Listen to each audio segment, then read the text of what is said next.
Baik, terima kasih Ibu Meliza, Ibu Grace, dan teman-teman guru. Adik-adik semuanya, Assalamualaikum warahmatullahi wabarakatuh. Alhamdulillah wa syukurillah wa la hawla wa la quwata illa billah. Allahumma salli wa sallim wa barik ala sayyidina Muhammad wa ala alihi wa sahbihi ajma'in.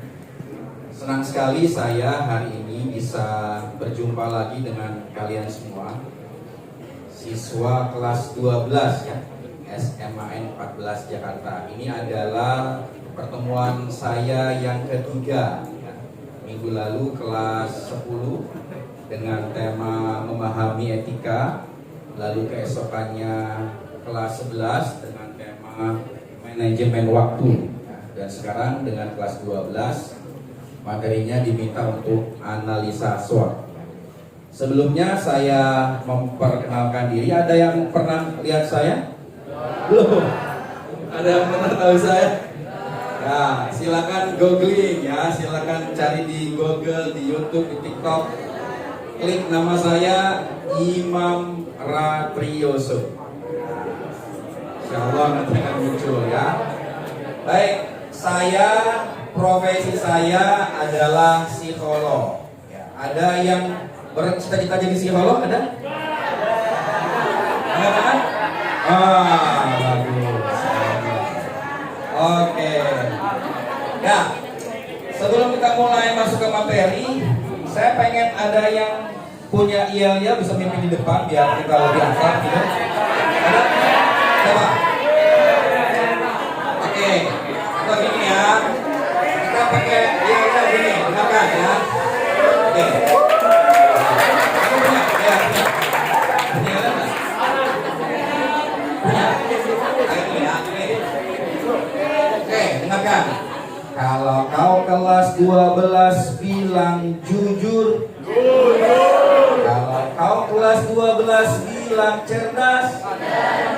Kalau kau kelas 12 yang jujur dan cerdas. Kalau kau kelas 12 juga bilang berkarakter. Betul ya Bu ya? Jujur, cerdas, berkarakter. Ayo, pimpin. Terus semuanya yuk. Kalau kau senang hati terbuka.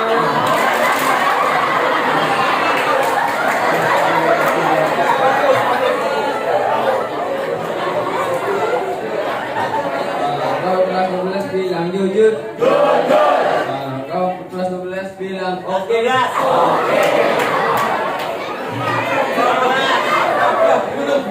Belum lulus nih. Jujur, cerdas, berkarakter ya, oke. Kalau kau kelas 12 bilang jujur. Kalau kau kelas 12 bilang cerdas. Kalau kau kelas 12 yang jujur dan cerdas. Kalau kau kelas 12 juga bilang jujur, cerdas, berkarakter. Tepuk tangan semuanya.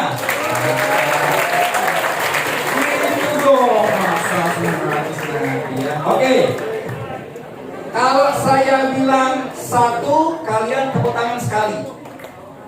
Kalau saya bilang 2, kalian tepuk tangan 2 kali. Kalau saya bilang 3, kalian tepuk tangan 3 kali. Kalau saya bilang 4, tidak ada tepuk tangan. Ya, bagus. 1, 2, 3, 1, 4.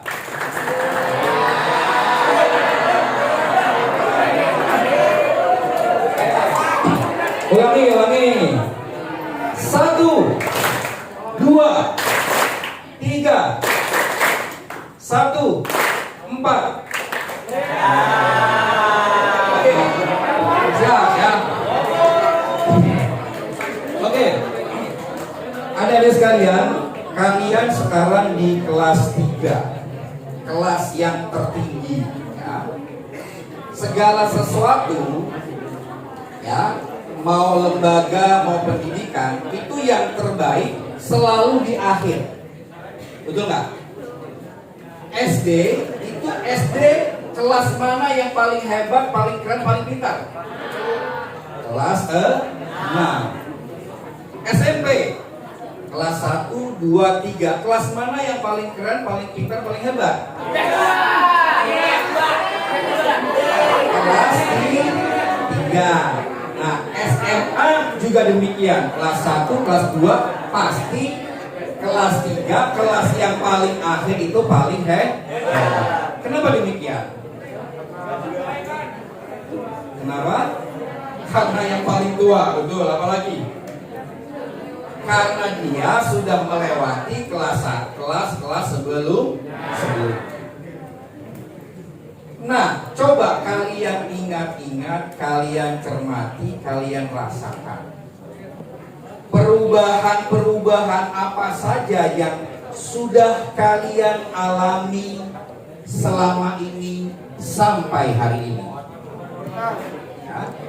Dari SD, dari SMP hingga SMA. Perubahan fisik, perubahan perasaan, perubahan emosi, perubahan mindset, ya, perubahan sudut pandang, perubahan cara menilai teman, perubahan cara kita merasakan sesuatu. Atau kalian berulang kali lewat di jalan yang sama, tetapi pandangan kalian, perasaan kalian tiba-tiba sudah berubah. Nah, ini menandakan bahwa kehidupan kita ini terus bergerak, terus berubah. Dan bagaimana kita menyikapi perubahan-perubahan ini, di mana diri kalian, diri kita selalu menjadi yang lebih baik. Berteman di masa SMA sekarang ini sama tidak dengan berteman di masa SMP kemarin? Masa sama? Kalau sama berarti belum move on dong. Sama nggak dengan berteman di masa SD?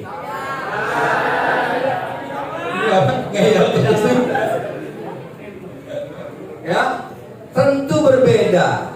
Ya. Nah, yang menjadi tantangan kita adalah bagaimana perubahan-perubahan ini akan kita hadapi. Dan kalian tidak lama lagi nanti, sudah disampaikan oleh Bu Meliza, oleh Bu Kepala Sekolah tadi, kalian akan menyelesaikan pendidikan di SMA Negeri 14. Kalian akan melanjutkan rencana-rencana kalian terlepas apakah kalian telah merencanakannya ataupun tidak. Ya. Kehidupan ini ibarat kita naik kereta api. Ya. Kalau kita ambil tiket kereta api, katakanlah berangkat dari Gambir, ambil tiket yang jam 7. Kereta itu akan tetap berjalan, tetap jam 7 on time, terlepas kalian akan datang atau tidak. Kereta tidak akan pernah menunggu, kereta tidak akan pernah menanyakan apakah kita sudah hadir tepat waktu atau tidak. Tapi yang pasti, kereta kita yang kita pesan akan berangkat tepat jam 7. Dan kita bisa ikut di dalam kereta itu jika kita disiplin tepat waktu, atau kita tertinggal dari kereta itu karena kelalaian kita. Begitu pula kehidupan. Hari ini kita di bulan Oktober, bulan depan di bulan November, bulan depan di bulan Desember, dan seterusnya, tanpa pernah bertanya, tanpa pernah minta izin kepada kita. Ya. Misalnya Sakti, wahai Sakti, aku bulan Oktober, aku izin mau pindah ke November, boleh apa enggak ya? Ya, kehidupan ini itu namanya hukum besi kehidupan. Ya, hukum besi kehidupan, keras, tajam, bahkan kejam. Dan kalian mau tidak mau akan memasukinya, bahkan sudah memasukinya sejak kalian kecil. Nanti tiba-tiba ada pengumuman dari Bu Meliza, ayo persiapan ujian, ayo sebentar lagi ujian akhir tahun, oh sebentar lagi akan selesai SMA-nya, oh sebentar lagi kalian akan ulang tahun, umur 18, 19, oh sekarang kalian sudah punya KTP, sudah ya? Sudah punya? Ya kan? Nanti seterusnya. Nah, bagaimana, apa yang harus kita siapkan dalam menghadapi perubahan-perubahan itu ya? Nah, saya ada videonya, Ibu silakan yang video pertama yang eagle. Ada di sini yang bisa bantu saya yang bahasa Inggrisnya bagus?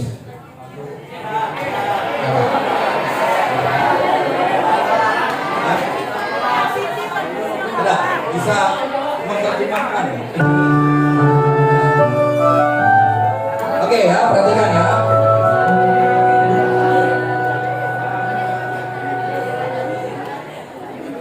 Ini tentang kehidupan seekor elang. Ya, seekor elang, seekor raja wali.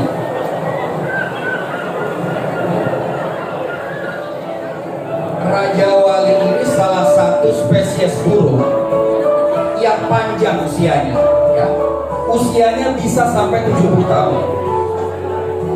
Ya. Kita senang kalau lihat raja wali gagah, ya, kuat. Nah, di umur 40 tahun dia itu mengalami perubahan fisik di dalam dirinya. Dia makin lemas, makin lemah, makin tidak berdaya, sayap-sayapnya sudah tidak kuat untuk terbang. Nah ini di usia 40 tahun ini dia punya tantangan, apa yang harus saya lakukan? Dia semakin lama semakin lemah, tidak bisa terbang ya. Nah akhirnya di usia 40 tahun dia harus memutuskan, karena pilihannya cuma dua, mati atau berubah. Mati dimakan usia tanpa berbuat apa-apa atau berubah. Nah dia harus berubah. Cara dia berubah adalah apa? Dia pergi mencari gunung yang tinggi, mencari tempat persembunyian, lalu dia menetap di sana, dia puasa di sana, ya. Lalu dia ini patoknya ini apa? Paruhnya itu dihancurkan sama dia, dikarang, dihancurkan sampai paruhnya itu rusak.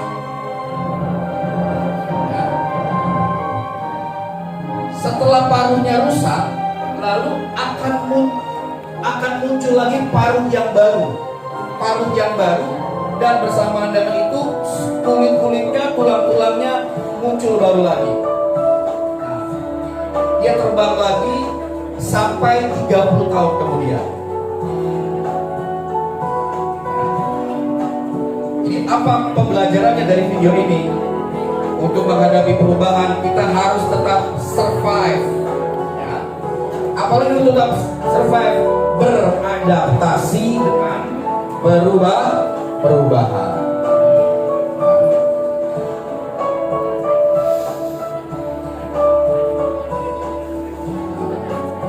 Jadi di balik kecantikan, keindahan seekor raja wali, ada perjuangan hidup di sana. Ada darah, ada air mata di sana. Ya. Oke. Ya, jadi burung raja wali yang usianya 70 tahun itu, yang gagah itu, yang cantik, yang keren itu, yang kita senang melihatnya, bahkan menjadi lambang simbol dari beberapa negara. Itu perjuangannya luar biasa. Dia melewati tahapan-tahapan yang luar biasa. 70 tahun, di usia 40 tahun dia harus memutuskan, membuat keputusan yang penting. Saya mati dimakan usia tanpa bisa berbuat apa-apa, atau saya harus bertahan. Dan keputusan untuk bertahan itu adalah dia dengan merasakan kesakitan. Apa? Dia merusak paruhnya sendiri. Sebenarnya apa yang dialami oleh Raja Wali ini sama dialami oleh semua hewan-hewan dan apalagi oleh manusia. Apa kalau di biologinya apa nih istilahnya nih ya kita tonton? Apa? Ekosistem ya. Kalau ular pergantian kulit. Kalau kupu-kupu sebelumnya bermetamorfosa menjadi kepong. Begitu juga manusia. Nah, manusia itu kapan berubahnya? Kapan berkacanya? Kapan pergi ke gunung seperti elang itu? Kapan? Manusia itu bermetamorfosanya setiap hari. Setelah setiap hari, setiap minggu. Setelah minggu, bulan, tahun, satuan-satuan waktu yang kita alami, itu semua adalah kesempatan kita untuk memperbaiki dan meneruskan kehidupan kita. Nah, maka pertanyaan buat kita semua, saya, ibu guru, termasuk kalian nanti ke depannya akan menjadi seperti apa? Atau hari ini kita ini sebenarnya menjadi siapa? Apakah kita ini seorang elang, seorang raja wali, ataukah kita hanya seekor semut, hanya seekor kura-kura? Nah, kalian dan kita semua wajib untuk menjaganya. Nah, baik, mari kita masuk ke game berikutnya. Karena analisa SWOT itu tidak bisa dikerjakan tanpa kita tahu diri kita yang sebenarnya. Siapa Imam Rabbioso, siapa Sakti, siapa Cakya, siapa Michael, Michelle, oh ya Michelle, siapa Prabangkara. Ya. Kita ada game. Ya.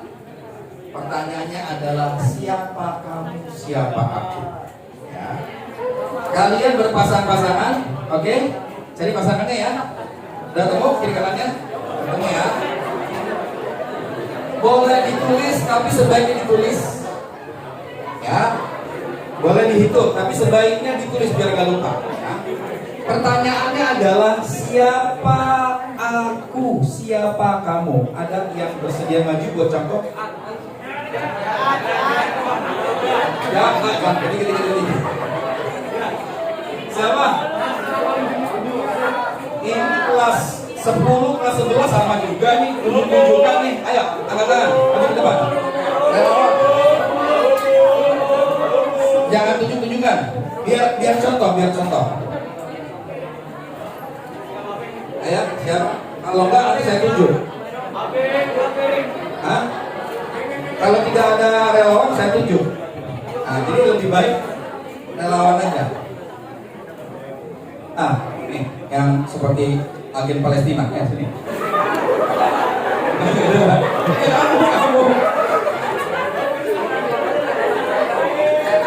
Loh, apa masih bentar aja? Ya, biar contoh buat yang lain ya. Ya, maju ke depan. Nah. Siapa namanya? Bagir. Oke, Bagir. Pertanyaannya sederhana. Ya, kita gamenya siapa aku, siapa kamu ya. Bagir tanya ke saya, siapa kamu? Ya, nanti saya jawab. Ya, nah, yang bertanya nanti menulis berapa jawaban dari yang menjawab. Ya, menulis nanti dikasih waktu. Misalnya coba tanya ke saya, siapa kamu? Saya Imam. Lagi. Kamu hitung ya, 1, oke. Tanya lagi. Siapa kamu? Saya Imam. Siapa kamu? Saya seorang ayah. Siapa kamu? Saya seorang suami. Siapa kamu? Saya seorang anak. Siapa kamu? Saya guru. Siapa kamu? Saya dosen. Siapa kamu? Saya psikolog. Saya. Saya trainer. Siapa kamu? Nah, mulai mikir saya, ya. Saya bisa mempengaruhi orang. Siapa kamu? Saya bisa berkhutbah. Ini terus gimana? Terus. Paham ya? Paham ya? Berapa? 10 ya? Oke. Paham ya? Oke, silakan kalian bertanya, ya. Siapkan ya catatannya. Ditulis, dihitung berapa jawaban dari yang menjawab, ya. Oke, siap? Nanti bergantian ya. Yang bertanya akan ditanya nanti. Oke, sebentar. Waktunya 1 menit ya. Oke, 1 menit. Kita mulai dari sekarang.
Oke, stop.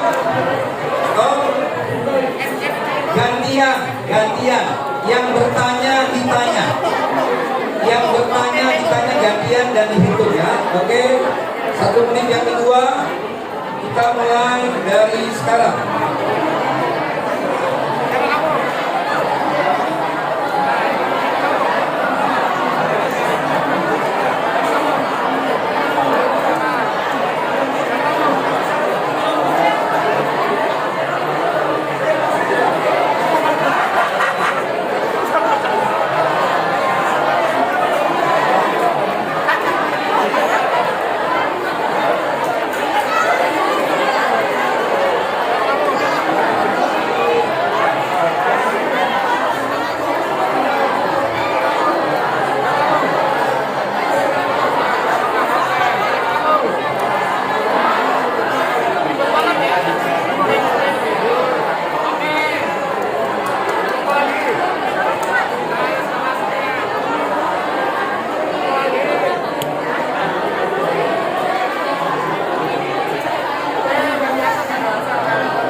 Oke, stop. Oke ya, dihafal ya. Dihafalkan jawaban dari ditanya ya. Oke. Berapa jumlahnya ya? Siapa yang jumlah yang menjawab itu? Siapa aku itu jawabannya sampai 40 ada? Ada. 35 ada. 35. 30. Ada 30? 30 nggak ada, berarti nggak ada ya. Oke, 25. Ada 25 tangan? Siapa 25 yang jawabannya 25 ada? Nggak ada. 20. Ada 20? Nggak ada. Siapa? Betul? Ada 20? 23. Oke, 23. Oke, 23 ya. Baik. 20 ada. Oke, bagus. 19 18 Oke, 17 Oke. 15 Bagus. 10 banyak ya. 5 hanya 5 ada? Nggak ada. Oke, baik. Tadi yang 23 bisa diingat apa saja jawaban dari temannya tadi? Siapa? Yang 23 siapa? Iya. Berarti yang menghitung ya. Kamu sebutkan apa, mengulangi apa yang kamu sebutkan tadi? 23 tadi apa aja?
Tepuk tangan sehat ya.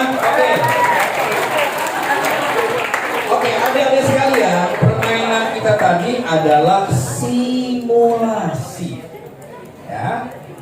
Kenapa? Karena semakin dalam, semakin luas, semakin banyak seseorang mengenali dirinya sendiri, maka kesempatan dia untuk sukses, kesempatan dia untuk maju, kesempatan dia untuk bahagia jauh lebih besar. Ya. Rumusannya adalah beruntunglah orang yang mengetahui dan mengenali dirinya sendiri, dan sebaliknya celakalah orang yang tidak tahu siapa dirinya dan tidak kenal siapa dirinya. Nah, tadi maka kita bermain simulasi ya. Saya pelajar, saya anak, terus berpikirkan, oh ternyata. Nah, ketika kalian berpikir itu sebenarnya kalian sedang menggali masuk di dalam diri kalian sendiri. Ya, kita tidak hanya identitas, tidak hanya nama, umur, usia, anak, tidak hanya siswa, tapi kita juga makhluk yang berkemampuan. Bisa ini, bisa itu. Tidak hanya bisa ini, bisa itu. Kita adalah makhluk yang berkemauan. Mau ini, mau jadi itu, mau jadi presiden, mau jadi menteri, mau jadi anggota dewan, mau jadi kepala sekolah, bebas semuanya. Ya? Dan itu menggambarkan betapa luasnya diri kita. Nah, itu prinsip yang harus selalu kita jaga dan kita kembangkan. Kalau aku baru bisa, keterampilan aku tuh baru bisa 5 misalnya, aku tambah lagi jadi 6, 7. Kalau aku senang musik misalnya, aku baru bisa main gitar misalnya, aku harus nambah lagi bisa main main drum, main organ, dan seterusnya. Terus dikembangkan dan dikembangkan. Nah, di dalam pengenalan diri ini pula kita akhirnya, coba nextnya, nah ini ya, woi, ganteng banget ini. Ya. Nah, jadi teman-teman sekalian, adik-adik sekalian, sebelum siapapun yang harus kita sahabati dengan baik adalah diri kita sendiri. Sebelum orang lain, sebelum teman-teman kalian nih yang di depan, kiri, kanan, depan, belakang, yang harus kita sahabati adalah diri kita sendiri. Yang harus kita semangati itu diri kita sendiri. Yang harus kita nasihati itu diri kita sendiri. Yang tanpa sengaja, tanpa kita sadari, kita sering marah-marahin diri kita sendiri. Aduh, bego. Pernah kan? Gitu. Kita sendiri yang mengelola diri kita. Boleh merasa bersalah, tetapi tidak boleh terlalu merasa bersalah. Boleh sakit hati karena merasa disakiti oleh orang lain, tapi rasa sakit hati kita tidak boleh merusak hidup kita.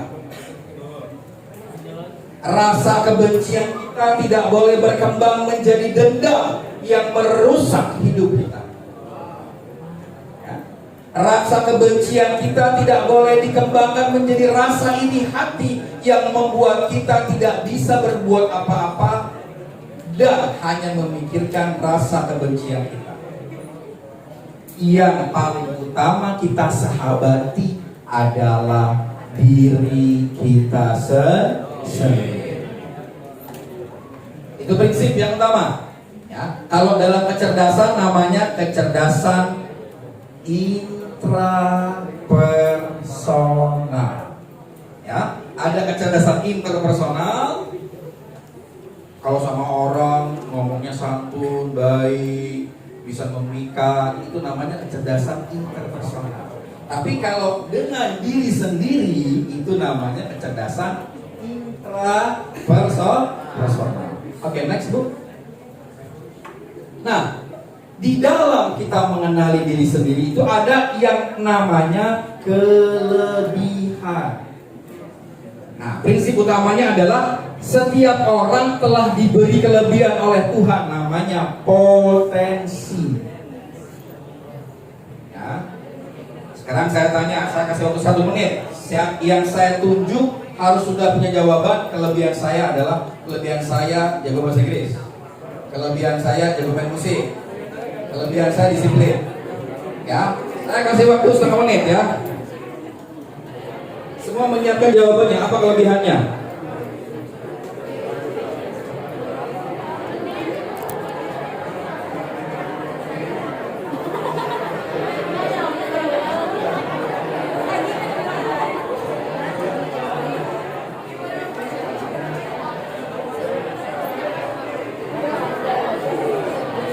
Oke, sudah. Kita mulai dari pojok. Apa kelebihan kamu? Bisa dikasih.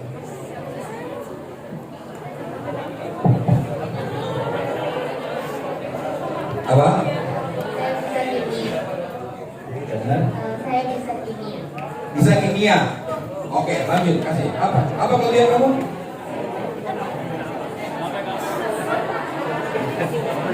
Apa saya? Oh, menggambar. Oke, bisa menggambar. Lanjut. Ya jelas, coba yang keras. Biar teman-teman dengar.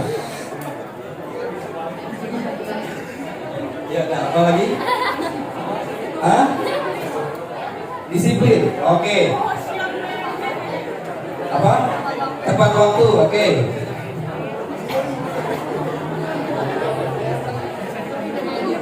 Bernyanyi. Oke, saya minta kamu nyanyi. Ayo. Nyanyi rap aja. Apa sekarang lagu yang lagi ini apa sekarang? Ayo, senangi, nggak apa-apa. Mau ini, pulang. Sambil duduk. Ya udah, apa? Lanjut. Apa kelebihannya? Bisa? Oh, bisa masak. Masak apa? Apa? Masak sayur lodeh, masak nasi goreng, tergantung pesanan. Oh, ya apa? Coba kalau saya Pak Imam pengen pesen makanan sama kamu nih. Aku lapar nih, pengen traktir para guru-guru misalnya. Kamu mau masakin apa? Apa? Bisa bikin apa? Hah? Apa aja? Oke. Bisa masak sayur lodeh bisa? Oh belum. Jadi apa yang bisa? Hah? Oh soto. Oke lanjut. 2 baris lagi ya. Bisa apa? Kelebihannya? Apa tuh silfo? Silfo.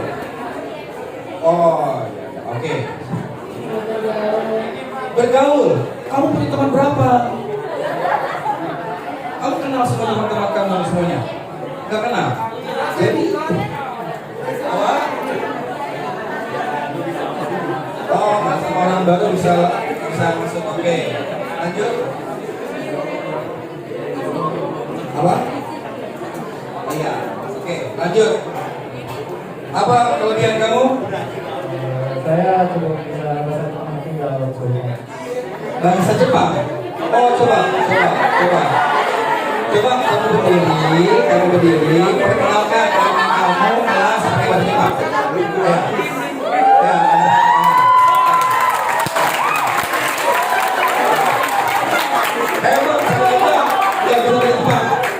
Sebutkan nama kamu, kelas, alamat, apa dan itu pakai bahasa Jepang ya.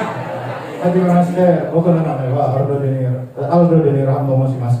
私の家はジャコの家です。それは私は10日にクラスです。 Oke, tolong jelaskan kepada teman-teman kamu bagaimana kesan-kesan kamu selama bersekolah di SMA 14. Pakai bahasa Jepang. 今までは14の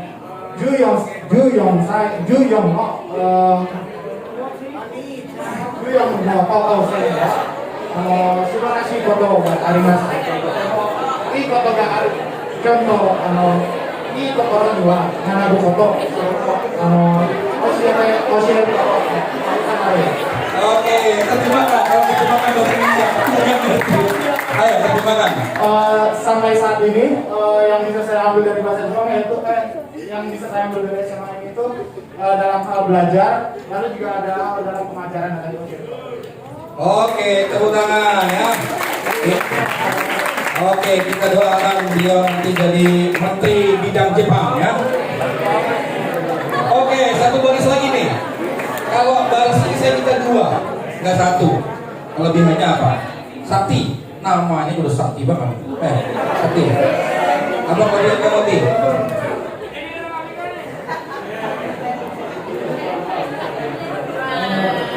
Kelebihan saya bisa public speaking enggak?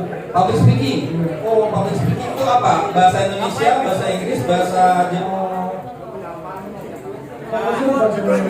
Indonesia. Oke, saya minta contoh. Kamu berdiri sama seperti tadi ya. Kamu public speaking apa aja lah, terserah. Kamu kasih komentar, punya pendapat, satu paragraf terserah. Nah, ya. Oke. Ya, teman-teman, ya silakan.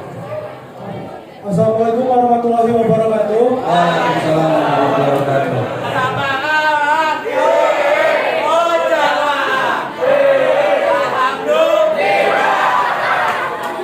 Oke, semuanya boleh minta perhatiannya sebentar ya.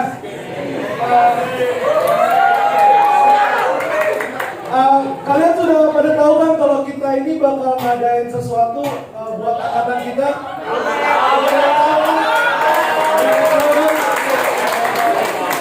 Nah, buat informasi lebih lengkapnya, kalau nanti mau bikin ikutan Almet, nanti boleh langsung ke PJ masing-masing kelas ya.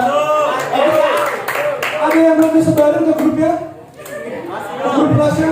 Nanti minggu-minggu selanjutnya bakal di vote. Oh, bakal di voting. Selebihnya nanti bakal ada info-info lagi ke depannya. Pokoknya nanti kalau ada yang mau buat, langsung aja kasih tahu ke PJ kelasnya masing-masing ya.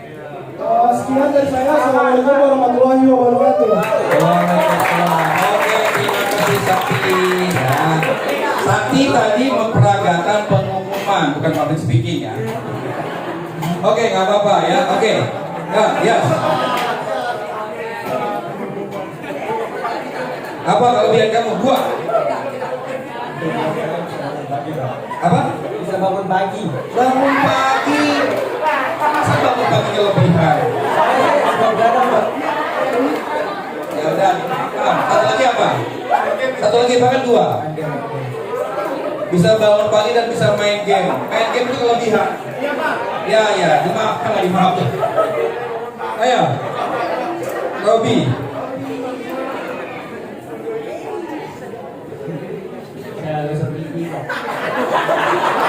Kok gosok gigi? Gimana? Ini jawaban kelas 12 loh. Gosok gigi jawaban anak TK itu. Ayo, iya, serius, Robi apa? Kelebihan kamu? Apa? Mekanik. Oh, mekanik apa? Mesin mobil, mesin laptop, mesin apa? Hah? Motor. Oh, bisa apa? Memperbaiki kerusakan gitu. Ganti oli. Oh. Berarti kamu apa? Berbakat di mesin gitu ya? Oh, punya bengkel. Oh, alhamdulillah. Nanti saya servis motor saya di kamu ya. Satu lagi apa? Teknik. Apa lagi? Satu lagi. Apa lagi, Rob? Mesin udah bagus. Apa lagi? Main musik mungkin? Main musik apa?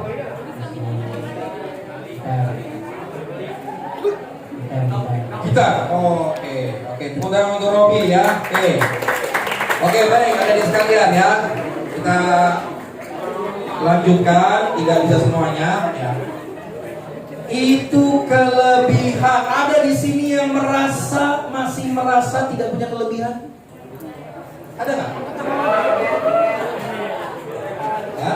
Ada kalau ada katakan tidak. Saya merasa tidak punya kelebihan. Oke, bagus, alhamdulillah. Kalau ada yang merasa tidak punya kelebihan, berarti dia tidak menghormati Tuhannya. Dia tidak menghargai Tuhan yang telah menciptakannya. Ya, kenapa demikian? Laqad khalaqnal insana fi ahsani taqwim. Tuhan pakai lam qaf, penegasan. Tuhan telah benar-benar menciptakan manusia dalam keadaan yang sempurna, sebaik-baiknya. Jadi sangat naif, sangat malang, sangat celaka kalau orang tidak mengerti kelebihan yang ada pada dirinya, padahal Tuhan telah memberinya kesempurnaan. Nah, prinsip yang kedua adalah setiap orang berkesempatan menggali kelebihannya sendiri. Nah, berarti kita tidak boleh berpuas diri hanya punya 1-2 kelebihan. Ibarat menggali, memacul kan? Memacul, ketemu, ada perak, gali lagi, ada emas, gali lagi, ada permata, ada mutiara, gali terus, ada minyak bumi, gali terus. Kemampuan manusia itu sebenarnya tidak ada batas. Apalagi kalian ini di usia 18 sampai 20 adalah usia keemasan. Apa? Keemasan. Usia yang lagi bagus-bagusnya. Bagus ingatannya, bagus kreativitasnya, bagus cita-citanya. Itu di usia kalian. Beda dengan usia saya yang sudah 40 tahun. Udah gampang lupa. Ya. Kenapa? Karena ya namanya sudah tua, sudah usia. Ya. Ibarat mobil makin lama makin tua. Nah, kalian saat ini di usia yang sebaik-baiknya. Karenanya gunakanlah dengan sebaik-baiknya. Ya. Saya pernah mengisi, kalau tidak salah bulan lalu diminta oleh Pak Azhari untuk mengisi kultum, betul ya? Ada yang hadir di sana di Abizur. Saya bilang bahwa usia SMA adalah usia keemasan kalian. Ya. Kita ini, saya Bu Meliza, kalau ada reunian itu pasti yang seru itu reuni SMA. Iya. Kalau reuni kuliah itu nggak seru, kurang seru. Reuni SMP itu kurang seru, yang paling seru itu reuni SMA. Kenapa? Karena pada usia itulah banyak peristiwa-peristiwa yang terjadi. Peristiwa yang konyol-konyol di usia SMA. Peristiwa yang lucu-lucu di usia SMA. Peristiwa yang prestasi-prestasi di usia SMA. Peristiwa jatuh cinta pertama di usia SMA. Peristiwa senang tapi ditolak di usia SMA. Peristiwa cinta tapi gak nyampe-nyampe usia SMA. Betul gak? Nah, ya. Oke, jadi sepakat ya, semuanya harus menggali kelebihannya masing-masing. Oke, next Ibu.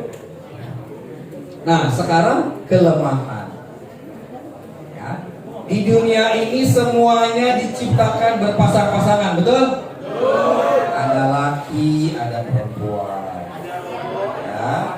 Ada tinggi, ada rendah. Ada panjang, ada pendek. Ada yang pintar dan ada yang belum pintar. Nah, berarti kalau kita diberikan kelebihan atau kita menggali kelebihan, bersama dengan itu kita juga punya kelemahan. Ya. Baik kelemahan yang sifatnya di dalam diri kita, internal, maupun kelemahan yang sifatnya eksternal di luar diri kita. Apa contoh kelemahan internal misalnya? Apa contohnya kelemahan ini? Apa? Malas. Betul. Apa lagi? Apa? Ngantuan. Ya, ngantuan. Bosen. Apa lagi? Malas gerak. Ya. Tidak konsisten.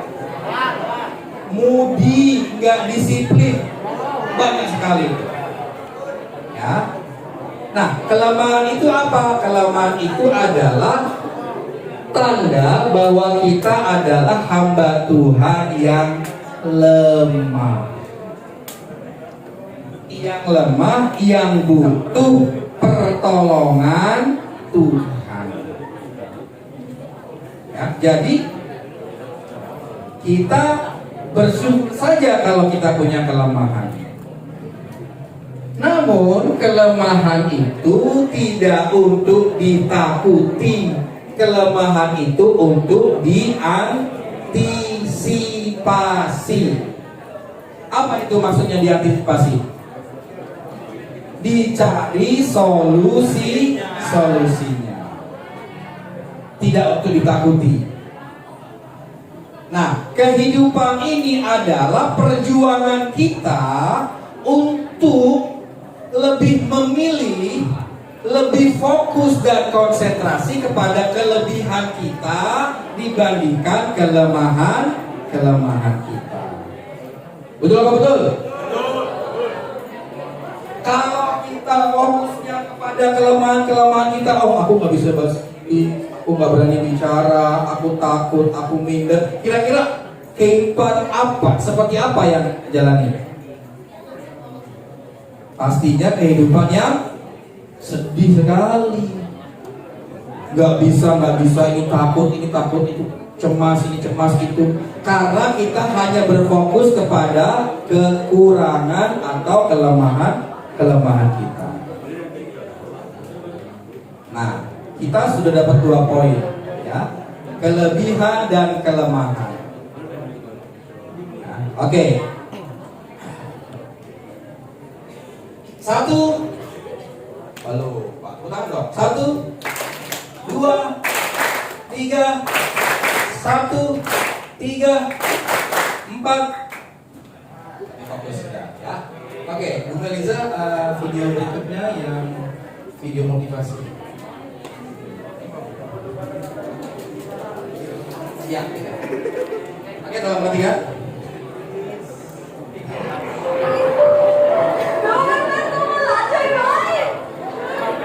Ini orang agak bergebuk-gebuk dibully ya. Yang marah dibully. เทพเจ้าจะปรากฏมามอบพรวิเศษ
Siapa yang bisa mengambil kesimpulan dari video tadi? Ayo. Siapa? Ayo dong yang ditunjuk, angkat tangan yang punya pengalaman. Siapa? Apa kesimpulan dari video tadi? Ali, mau paham Ali? Hah? Paham nggak? Paham, oke.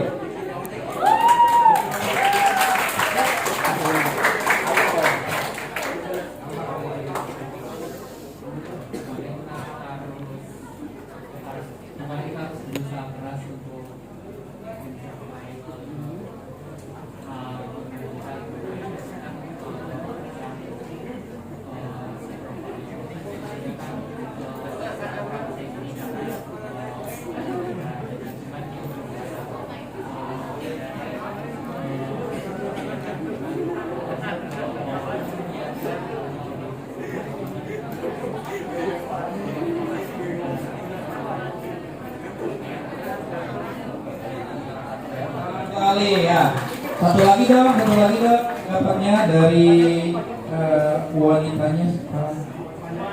Ayo siapa? Satu lagi mungkin punya pandangan lain.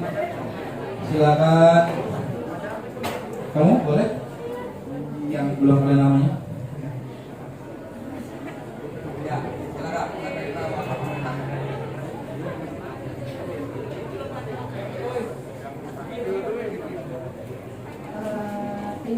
Kalau misalkan kita ingin mencapai sesuatu, kita sudah niat usaha, jangan cuma ngomong doang. Terus semua itu dimulai dari diri sendiri, nggak bisa dari orang lain. Jadi tergantung niat kita gimana, niat kita gimana, cara kita gimana supaya tujuan itu. Tangan ya, tergantung diri kita sendiri. Nah, terkadang di dalam kehidupan ini, ya, di dalam kita bergaul, kita bertemu dengan banyak orang, ya, kita membutuhkan yang namanya kritikan. Kita bahkan membutuhkan yang namanya ejekan. Bahkan kita membutuhkan yang namanya pembulian. Untuk apa? Agar kita berubah dan berkembang. Ya. Tadi di video tadi kan perempuan tadi kan gemuk, tadi kan dia diejek kan, asal gemuk lu kayak binatang apa kan? Dia marah, dia kesel, saat marah dia datang kepada orang tua gitu, aku kesel, aku marah, aku ingin balas dendam. Orang tua ini itu di gunung itu ada sumur yang katanya bisa merubah orang. Kamu hanya tugas kamu hanya menimba sumur itu. Nah emosi kemarahan itu dia tumpahkan dengan bentuk melakukan tugas. Dia nimba air. Dia sudah melupakan dirinya. Yang dia ingat adalah rasa dendamnya yang positif. Yang itu 1 hari, 2 hari kan tadi kan? 3 sampai berhari-hari, berbulan-bulan, sampai dia tiba di titik kejenuhan, di titik bosan. Dia bertanya tadi kan, God, where are you? Tuhan, mana kamu? Aku udah berusaha nih. Aku udah nimba, tapi mana keadilan kamu? Seketika itu dia melihat dirinya di dalam sumur itu, dirinya telah berubah. Nah, pembelajarannya adalah betul sekali tadi ada tergantung pada diri sendiri. Nah, terkadang kita berubah itu butuh eksternal, butuh diejek. Nah makanya kita kalau hari ini kalian semua ada yang mengalami sakit hati, diejek orang, dibully, bahkan difitnah, dan kita adalah manusia biasa yang punya hati, maka bertindaklah dengan tindakan yang positif. Di video tadi dia tidak melawan kepada orang yang menghina, tidak mengejek, ya, tapi dia bekerja diri untuk merubah dirinya. Maka kesuksesan adalah balas dendam yang terbaik buat hidup kita. Kok nggak ada tepuk tangan sih? Kesuksesan kita adalah balas dendam terbaik buat orang-orang yang pernah menyakiti diri kita. Nah, jadi kelemahan, kelebihan itu untuk diantisipasi, dan terkadang di dalam kehidupan ini kita butuh faktor-faktor eksternal tersebut. Oke, next. Nah, sekarang mengenai peluang. Ya tadi kelebihannya sudah, kelemahannya sudah. Sekarang peluang. Nah, peluang itu apa sih peluang? Apa itu peluang? Kemungkinan, kesempatan, apa lagi? Celah, apa lagi? Alternatif, ya. Nah, kesempatan adalah peluang itu harus disesuaikan dengan kebutuhan dan kondisi serta cita-cita kita. Jadi mesti disesuaikan dengan apa nih kebutuhan kita. Peluang penempatannya cita-cita, peluang penempatannya bisnis, peluang penempatannya karir. Ini semua tinggal dikondisikan. Peluangnya celah. Nah, kalau kita di dalam ruangan ini, ya, kalau kita bicara fisikanya nih, peluangnya mana peluang coba? Mana peluang ini? Kita yang namanya peluang mana? Ini nih, ini peluang semuanya nih, ya. Ini peluang. Ruang kosong ini namanya peluang. Nah, kehidupan kita ini peluangnya adalah sebanyak ruang kosong ini. Peluangnya adalah sebanyak pikiran-pikiran yang ada pada diri kita. Itu peluang. Jadi peluang itu tidak satu, peluang itu banyak sekali, tidak terhitung. Makanya kalau orang berpikirannya jernih, dia tidak kecewa lama-lama, karena dia bisa melihat peluang lain yang lebih banyak dan lebih besar. Kalau dia kecewa cuma sebentar, karena dia cepat switch pikiran, cepat move on, berpindah kepada peluang-peluang yang lain. Ya. Oke, peluang selalu ada dalam setiap keadaan. Peluang selalu ada dalam setiap keadaan. Maka Tuhan selalu berkata, walatai asu min rauhillahi innahu la yai'asu min rauhillahi illa qaumul kafirin. Jadi janganlah kalian berputus asa. Sesungguhnya orang-orang yang berputus asa itu adalah orang-orang yang kafir. Lalu apa yang membuat kita tidak berputus asa? Yang tidak membuat kita berputus asa adalah iman kita kepada Allah, pada Tuhan kita. Selama ada Tuhan, kesempatan itu selalu ada. Ya. Ini peluang. Oke, next. Nah, kalau tadi peluang, nah ancaman. Ancaman adalah tanda agar kita hati-hati dan waspada. Sekarang kita di ruang serbaguna ini, ancaman kita apa nih? Ngantuk. Oh benar sekali, ngantuk ya. Apa lagi? Lihat tadi apa? Gempa, ya kan? Oh tiba-tiba ada gempa di sana. Wah, kaget kita. Ancaman kita bisa apa? Ketiba ya, seperti saudara-saudara kita korban di Kanjuruhan, ya? Itu ancaman. Gempa, banjir, tsunami, itu ada. Ancaman itu selalu ada. Nah, ancaman yang sifatnya personal apa? Contohnya? Apa? Depresi. Oh iya betul, depresi. Apa depresi itu? Stres, cemas berlebihan. Itu ada pada diri kita. Kita bisa terancam. Aduh, aku bisa menjawab ujian apa enggak ya? Oh, aku bisa kuliah apa enggak ya? Oh, orang tuaku bisa mengkuliahi aku apa enggak ya? Oh, aku mau membantu bekerja, tapi apakah aku mampu untuk bekerja? Itu ancaman-ancaman. Selalu ada. Ancaman juga bisa menjadi sesuatu yang menguatkan kita. Kalau kita misalnya tidak bisa bahasa Inggris, tapi cita-cita kita pengen jadi diplomat, berarti ketidakmampuan kita berbahasa Inggris menjadi ancaman atas terwujudnya cita-cita kita. Lalu langkah apa yang terbaik dalam hal ini? Belajar bahasa Inggris. Berarti ancaman itu telah merubah diri kita menjadi orang yang kuat. Kan begitu? Jadi sederhana, bagaimana yang ancaman tadi ini kita rubah menjadi peluang dan kekuatan. Ada orang bilang tidak semudah membalikan tangan. Iya, tetapi caranya hanya dengan merubah cara berpikir seperti membalikan tangan ini. Merubah yang tadinya ancaman, kelemahan, dan hal-hal yang negatif, kita rubah menjadi hal-hal yang positif.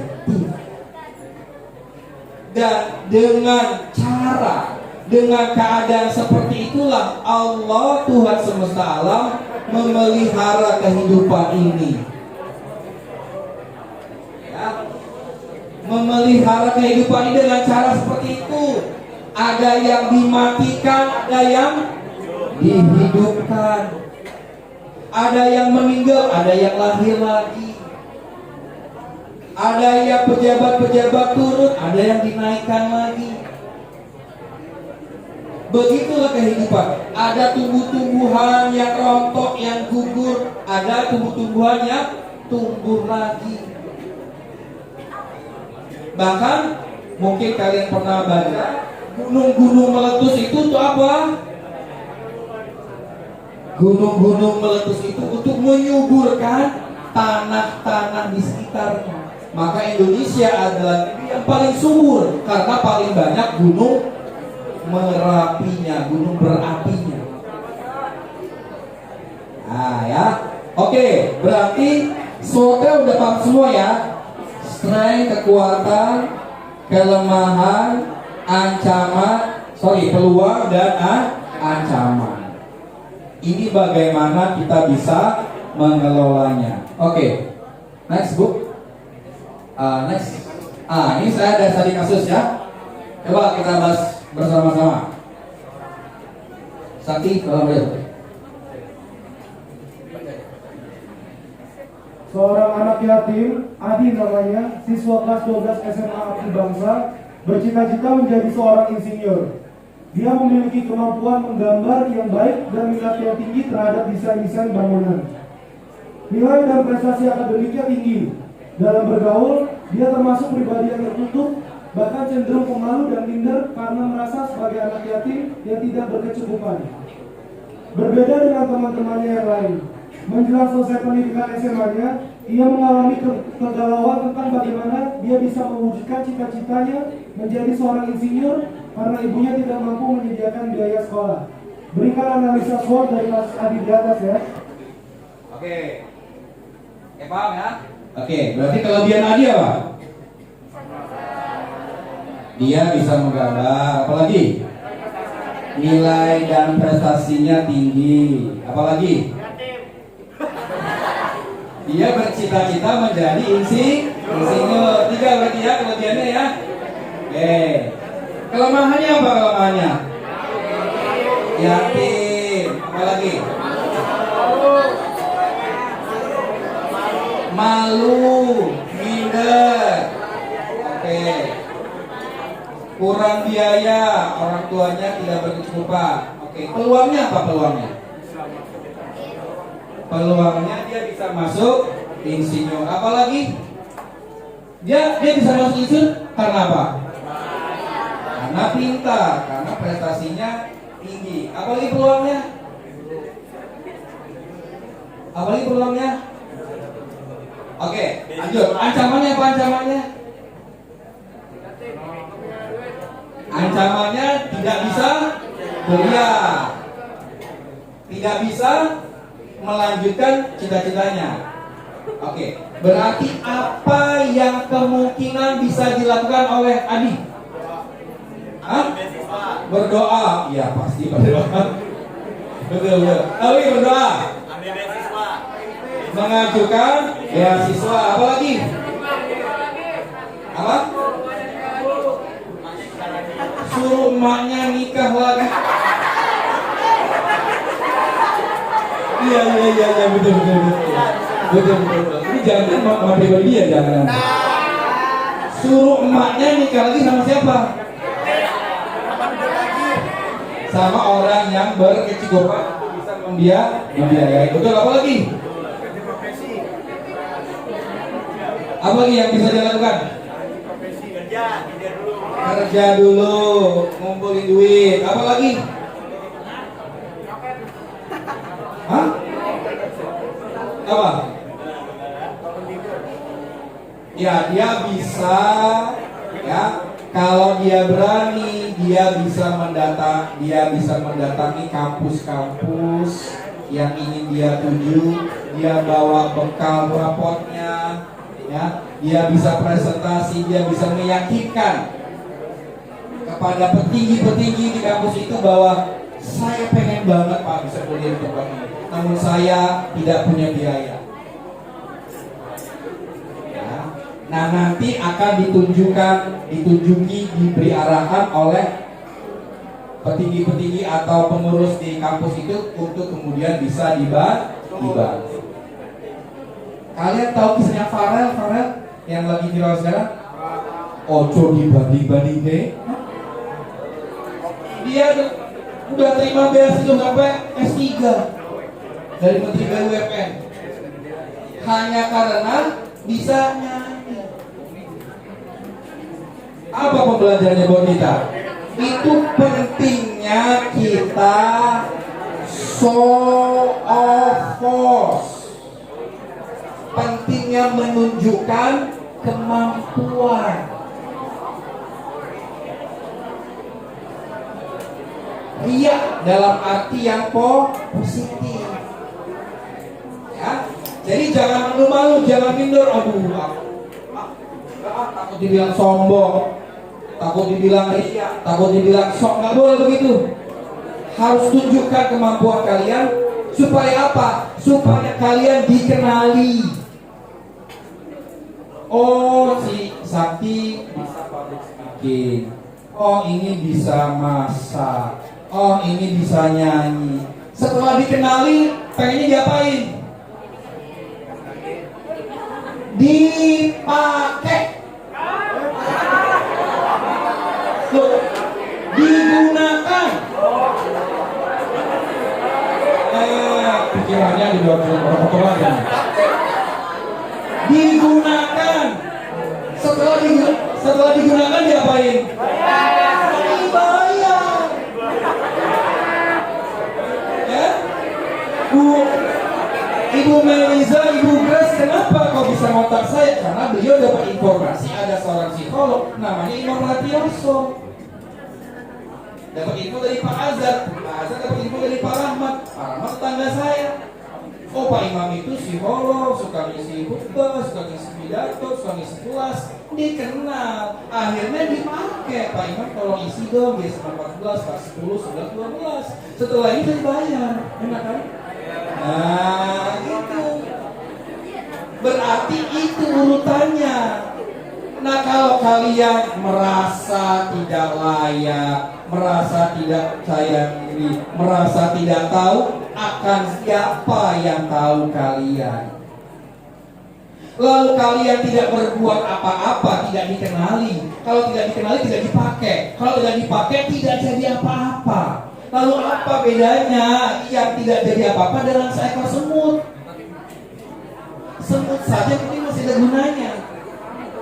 Tapi manusia tidak dipakai dan tidak bermanfaat. Untuk apa hidup ini?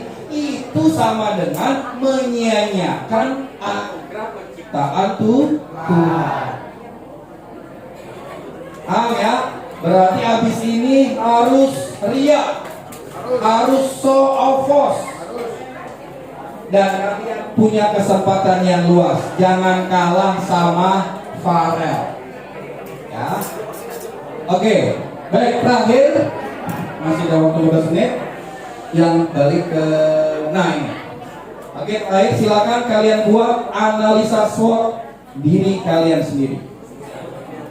Ya, apa kelebihan kalian tadi sudah diuraikan, apa kelemahan kalian, apa peluang kalian, apa aman kalian. Silakan tulis.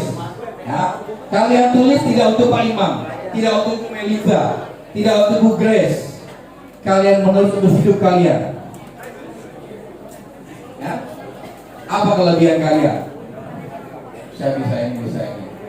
Apa kelemahan kalian? Oh, saya belum begitu berani. Saya butuh budget. Saya butuh dukungan. Saya butuh perhatian. Saya butuh kasih sayang misalnya. Peluangnya apa? Ya, silakan tulis.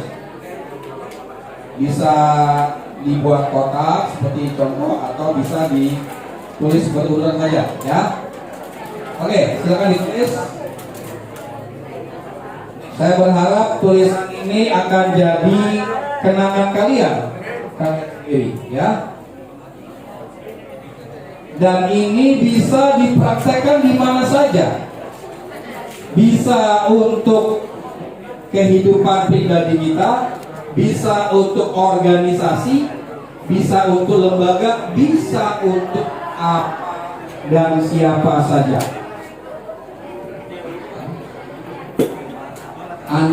Analisa SWOT-nya. Kelebihan, kelemahan, peluang, dan ancaman. Oke, silakan ditulis. Saya akan minta nanti satu orang untuk membacakannya. Ya, silakan. Masih ada waktu 15 menit.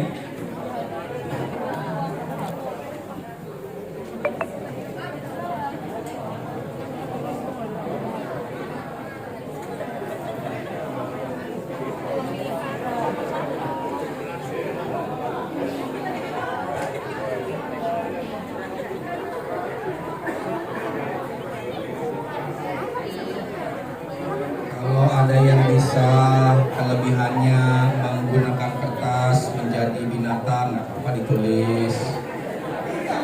Nah, ditulis. Apa? Terserah ya.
Oke, sudah? Oke, betul, siap. Sekarang.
Ada yang sudah selesai? Ada yang Oke, silakan maju ke depan. Maju ke depan aslinya, Bapak. Hah? Oke, atau di sana ada. Siapa nama? Bisa dibacakan sambil berdiri mungkin.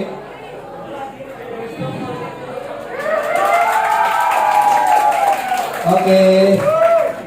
Nggak keras suaranya. Apa kelebihannya? Berdirilah, berdiri.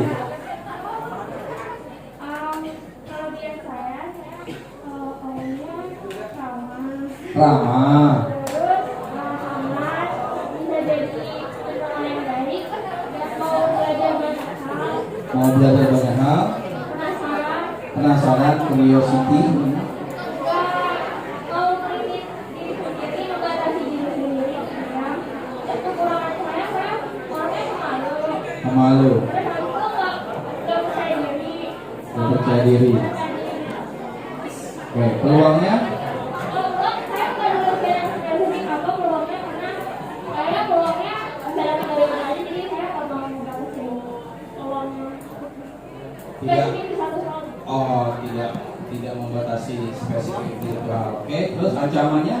Ancaman saya lebih kayak ke saya keinginan orang tua saya yang bertolak belakang sama keinginan saya. Keinginan orang tua seperti apa? Kok menjadi ancaman? Kayak kan kalau saya mau saya jadi dokter, kan saya nggak mau. Oh, orang tua. Ini menarik loh. Orang tua ingin kita menjadi seorang dokter, tapi kita nggak mau. Oke, Mungkin saya juga boleh nambahin. boleh. Jadi Oke, kalau tidak semuanya boleh jadi apa yang disampaikan itu sama dengan diri kalian ya. Oke, coba didengarkan. Tadi dia ada legenda dari Institut Seram. Ya. Itu bercerita bahwa di dalam diri manusia itu ada dua serigala. Yes. Jadi serigala yang baik, Yes. emosi-emosi Yes. Dan serigala yang negatif yang bersifat emosi negatif dari diri manusia. Yes. Jadi itu sebenarnya lagi cerita gitu, kasih susunya. Yes. Terus ada salah satu susunya yang nanya kayak kalau misalnya ada perang di antara dua serigala itu mana yang menang? Iya. Terus dia ada beberapa sumber yang bilang yang menang itu adalah yang kamu kasih makan dan kamu pelihara. Iya. Jadi, tapi ada beberapa sumber lain juga yang bilang bahwa kalau serigala itu bukan tentang siapa yang menang siapa yang kalah, Iya. tapi siapa yang bisa ngimbangin dua serigala itu di dalam diri manusia. Oke. Terus habis itu Oprah Winfrey juga pernah bilang kalau misalnya suatu hubungan adalah persiapan yang bertemu dengan kesempatan. Jadi karena kita kadang suka ada itu kayak dia bisa masukin terus kayak dia beruntung doang gitu. Padahal kayaknya keberuntungan itu bisa dijelasin.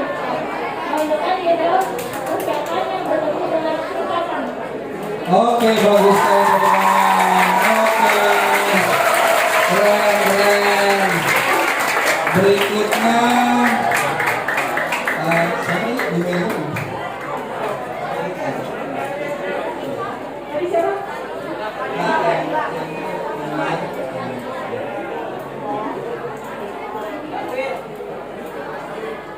Civa mana Civa? Civa, saya pengen tahu dong tulisan kamu apa yang ditulis Civa. Silakan. Ya, berdiri. Ya, biar lain melihat. Apa kelebihannya Civa?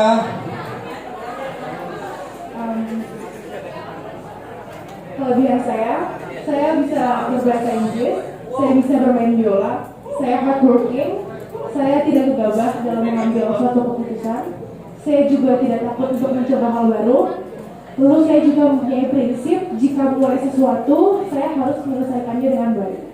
Lalu untuk kelemahannya, saya tuh butuh banget yang intense support. Jadi misal satu hari saya nggak dapat support itu saya kayak agak merasa aneh gitu.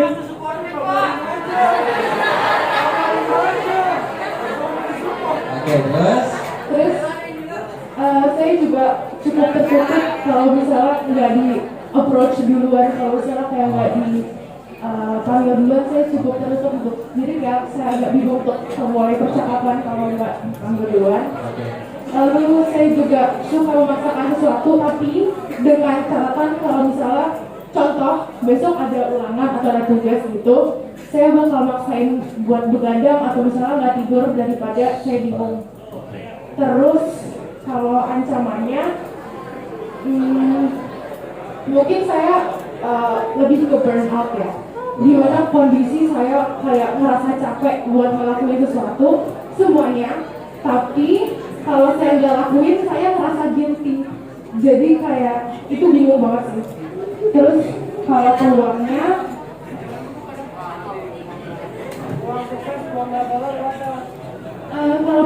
mungkin karena saya lagi ngikutin suatu program juga, jadi saya bisa punya relasi yang luas di teman-teman seluruh Indonesia juga. Lalu peluangnya juga saya mungkin bisa mendalami beberapa pekerjaan atau intense field yang saya juga mempunyai potensi dalamnya. Terima kasih. Ancamannya belum ancamannya. Ancamannya? Yang tadi yang burnout. Oh, burnout. Suka guilty. Ya, tepuk tangan, keren ya. Oke. Ya. Oke, waktu kita terbatas, jadi saya yakin kalian semua telah mengisi dengan baik ya, dan jawabannya sangat baik sekali ya. Semoga itu semakin menambah pengenalan diri kalian terhadap diri kalian sendiri ya. Tadi apa yang disampaikan terkait serigala, ada dua serigala dalam diri kita, serigala baik dan serigala putih, itu betul sekali ya. Apa maksudnya? Tuhan memberikan ya, ayatnya fa'alhamaha fujuraha wa taqwaha. Tuhan memberikan kebaikan dan keburukan ada di dalam diri kita. Tuhan juga menitipkan malaikat-malaikat dan menitipkan setan dan iblis di dalam diri kita. Untuk apa?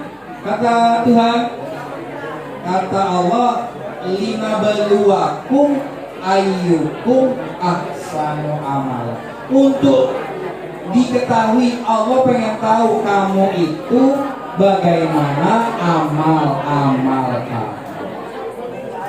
Jadi kalau yang menang adalah yang diberi makanan. Kalau yang diberi makanan itu serigala-serigala jahat, maka kita akan akrab dengan kejahatan.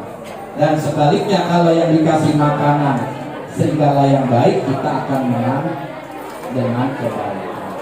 Nah, hidup ini akhirnya adalah perlombaan kita untuk lebih banyak memenangkan kebaikan-kebaikan daripada keburukan, sampai akhirnya kita nanti di usia lanjut atau kapanpun kita meninggal dalam keadaan husnul khotimah. Apa itu artinya? Meninggalnya dalam keadaan membela kebaikan, ya, membela kebaikan. Oke, demikian. Sebelum kita akhiri, barangkali ada pertanyaan dari kalian? Ada pertanyaan? Iya, oke. Silakan mulai. Ya, silakan. Siapa lagi? Satu dulu ya. Oke. Ya. Siap, ya. Misalnya kita punya hajat atau keinginan, tapi kita tahu itu presentasinya itu hampir nggak mungkin. Mau kita ngelakuin apapun itu rasanya kayak mentang takdir. Terus menurut apa yang harus saya lakukan? Oke. Tidak ada yang tidak mungkin di dunia ini. Ya. Tidak ada yang tidak mungkin di dunia ini.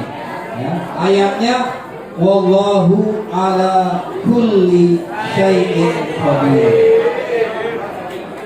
Nah, sayangnya kan saya tidak tahu apa yang kamu ceritakan, apa yang seperti tidak mungkin. Nah, tugas kehidupan kita adalah membuat yang tidak mungkin menjadi mungkin.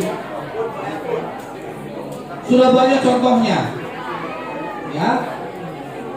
Bapak Presiden kita hari ini Jokowi 12 tahun yang lalu itu tidak ada yang pernah memperkirakan beliau akan jadi presiden. Ketika beliau menjadi wali kota, nggak ada yang pernah membayangkan, bahkan dirinya sendiri pun mungkin tidak pernah membayangkan dia akan jadi presiden. Orang Solo, orang nggak dikenal, tiba-tiba jadi presiden. Presiden Soeharto, presiden kedua kita, itu pun tidak pernah memperkirakan, tidak pernah menyangka, tidak pernah berpikir dia akan jadi presiden. Dan saat itu dia pun menganggap sebuah kemustahilan. Nah, berarti apa? Untuk membuat sesuatu dari tidak mungkin menjadi mungkin, itu butuh banyak persyaratan. Butuh waktu, butuh kerja keras, butuh keimanan, butuh keyakinan, butuh kesabaran, butuh perjuangan, butuh penghinaan, pengkhianatan, butuh darah, butuh air mata, bahkan butuh nyawa. Boleh jadi cita-cita kita yang mewujudkan itu bukan kita, tapi anak cucu kita. Nah, jadi lalu pertanyaannya kenapa tadi? Gimana Pak Imam? Kan pertanyaannya adalah coba saja, mulai saja. Ibarat batu besar nih, kita pakai martil, pakai kaca, pakai linggis, kita ketok terus itu. Jangan berhenti sampai kapan? Sampai dia pecah. karena kita tidak tahu pada ketukan yang keberapa, pada pukulan yang keberapa, batu itu akan pecah. Nah, istirahat boleh, rehat boleh, ambil tenaga boleh, tapi berhenti jangan. Ketika berhenti ada yang menghalangi, stop, berpikir ulang, cari alternatif. Oh, kita ganti cara. Ya. Hah? Mau nambahin? Oke, boleh.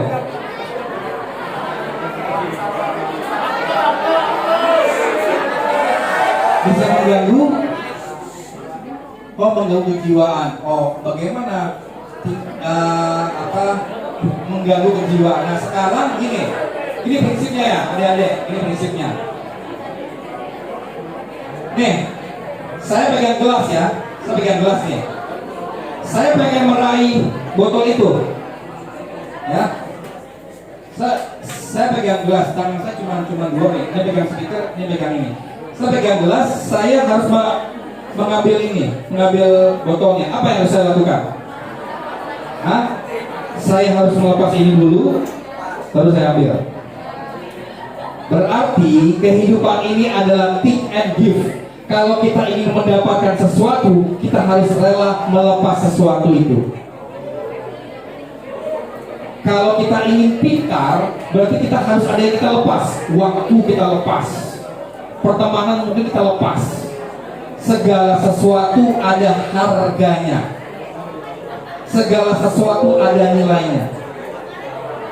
Nah, tinggal tadi bayarannya apakah harus dengan merusak jiwa? Bayarannya apakah harus kita terganggu? Nah, itu tinggal dievaluasi lagi. Yang kita inginkan adalah sesuatu yang harusnya baik, sesuatu yang harusnya diridhoi oleh Tuhan, sesuatu yang harusnya membahagiakan kita, dan seterusnya dan seterusnya. Oke, jumpai. Oke, ada lagi? Oke ya. Cukup. Semoga ada manfaatnya. Kita berjumpa lagi dalam kesempatan dengan situasi yang berbeda. Ya. Saya ketemu dengan Sakti sudah 3 orang hebat.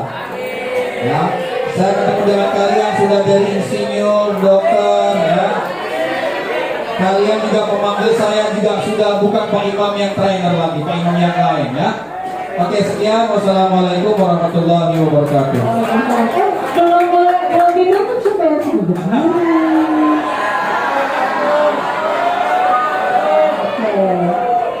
sabar ya. Saya tahu kalian udah pengen buru-buru pulang. Aduh, saya ditunggu dulu les saya. Betul sibuk banget abis ini bentar ya.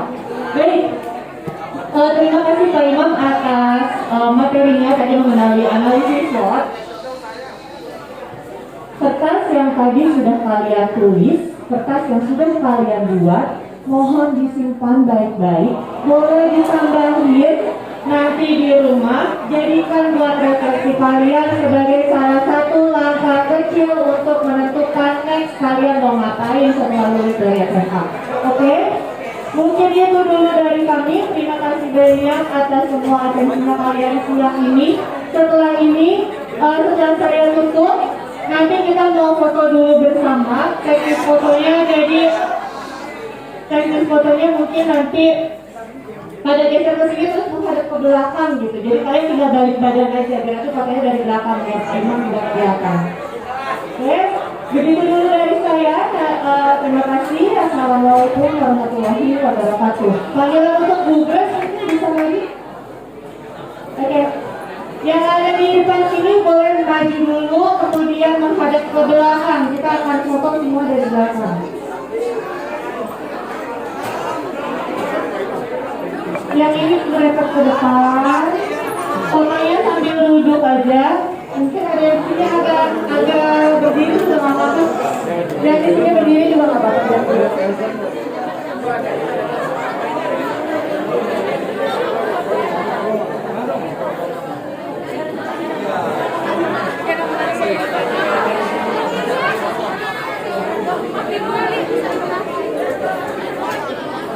Ayo, oke. Yang di tengah-tengah berdiri agak setengah duduk itu kali ya, biar yang belakangnya kelihatan. Oke, bisa kelihatan nggak Kak? Oh, yang tengah kurang mundur.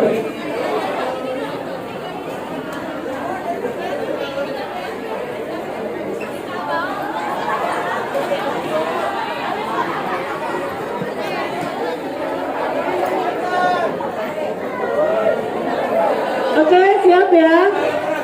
Ya. 1,